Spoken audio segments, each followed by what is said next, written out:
Hi నమస్తే welcome స్వాగతం సుస్వాగతం. నేను అమ్మమ్మ ముద్దుల మనోరాలు. నాన్నకి పెద్దమ్మాయి, మా అమ్మాయికి లావు, ఫ్రెండ్స్కి లవ్లీ, టోటల్గా మీ లావణ్య శ్రీపతి మీ ముందుకు వచ్చేసింది అమ్మమ్మ కబుర్లో టాపిక్తో. మీరు నన్ను అడగచ్చు మీకేమైనా నిక్ నేమ్స్ ఉన్నాయా అని. నాకే నిక్ నేమ్స్ లేవండి. నాన్న మాత్రం పెద్దమ్మాయి అంటారు, తమ్ముడు ఇప్పుడు అంటున్నాడు పెద్దమ్మాయి అని చెప్పేసి. ఆ తర్వాత మా మామయ్య మాత్రమే నాకు లావు అని పిలిచేవాడు అనమాట. సో ఈ లావు ఏంట్రా, అదేమో పిల్ల సన్నగా ఉంటే నువ్వేమో లావు అంటావని మా అమ్మమ్మ అంటూ ఉండేది. అయినా సరే మా మామయ్యకి అలా పిలవడమే ఇష్టం. ఇంకెవ్వరు పిలవరండి, కేవలం మా మామయ్య మాత్రమే. ఇంకెవరన్నా పిలిచినా నేను ఊరుకునేదాన్ని కాదు, మా మామయ్య ఊరుకునేవాడు కాదు. సో అదొకటి. అయితే మా ఫ్రెండ్స్లో ఒక ఫ్రెండ్ ఉందండి, బెస్ట్ ఫ్రెండ్. అది మాత్రం నన్ను లవ్లీ అని పిలుస్తుంది. దాన్ని చూసి ఇద్దరు పిలుస్తారు. అప్పుడప్పుడు ఇప్పుడు మా కోడలు అంటుందండి లవ్లీ అని చెప్పేసి. సో ఇవి పక్కన పెడితే ఇవి జస్ట్ అలా పిలవడమే కదా. ఇంకా నిక్ నేమ్స్ దగ్గరికి వచ్చేసరికి నాకు ఈ పేరు పెట్టిన కొత్తల్లో డాక్టర్ గారు అమ్మాయికి ఆ పేరు పెట్టారు అని చెప్పేసి చాలామందికి ఆ టైంలో పుట్టిన పిల్లలందరికీ లావణ్య అని చెప్పేసి పెట్టుకున్నారటండి.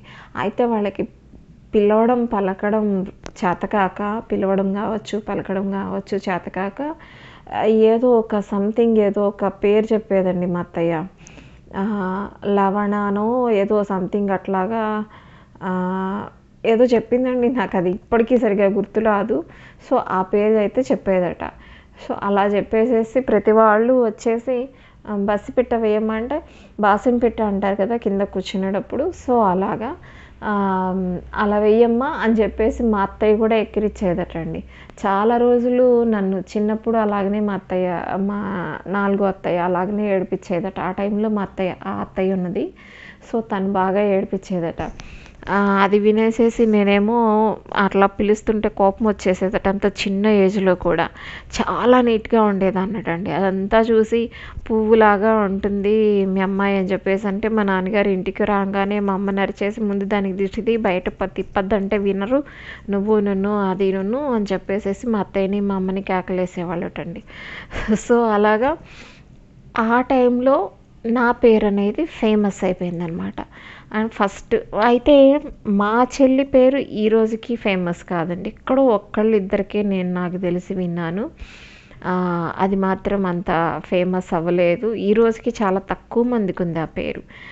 లావణ్య అంటే ఈరోజు చాలామందికి ఉండుంటుంది ఇప్పట్లో. అది అప్పుడు స్టార్టింగ్ అనమాట. ఏమైనా మంచిగా లలితా సహస్రనామంలో చూసి ఈ పేరు మాత్రం మా బాబాయ్ సెలెక్ట్ చేశాడని చెప్తారు. మా చెల్లి పేరు మాత్రం లాస్యప్రియ అండి. అది మాత్రం మా తాతయ్య పెట్టారంటారు. సో మా తమ్ముడికి చెప్పాను కదా, వాడి పేరు పురాణం అంతా చాలా ఉందని చెప్పేసి. మా చిన్న చెల్లికి మాత్రం మా అమ్మ పెట్టుకున్నదట. ఆంజనేయ స్వామి పేరు ఇష్టం అని చెప్పేసి పావని అని చెప్పేసి మా చిన్న చెల్లికి మాత్రం పావని అని. సో మా నాన్నగారు మాత్రం ఇంతవరకు ఎవరికి ఏ పేరు పెట్టలేదండి. ఫైనల్గా నలుగురిలో కూడా ఊళ్ళో వాళ్ళందరూ ఆయనతో పట్టించుకునేవాళ్ళు, కానీ ఆయన పిల్లలకి మాత్రం వీళ్ళు పెట్టారు. ఏమైనా ఆయనకి మా పేర్లు చాలా ఇష్టం.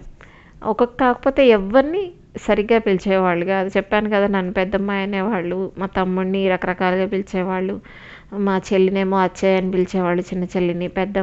పెద్ద చెల్లినేమో లాసిగాడు అని పిలిచేవాళ్ళు అనమాట. అంటే కరెక్ట్గా పిలిచేవాళ్ళు కాదు, లాస్యగాడు అని పిలిచేవాళ్ళు. లాస్యగాడు కూడా కాదు, లాస్యగాడు అని పిలిచేవాళ్ళు అనమాట. సో ఇదండి పేర్ల సంగతి. సో వీడియో లైక్ చేయండి, షేర్ చేయండి, ఛానల్ని సబ్స్క్రైబ్ చేయండి. Thanks for watching. టాటా.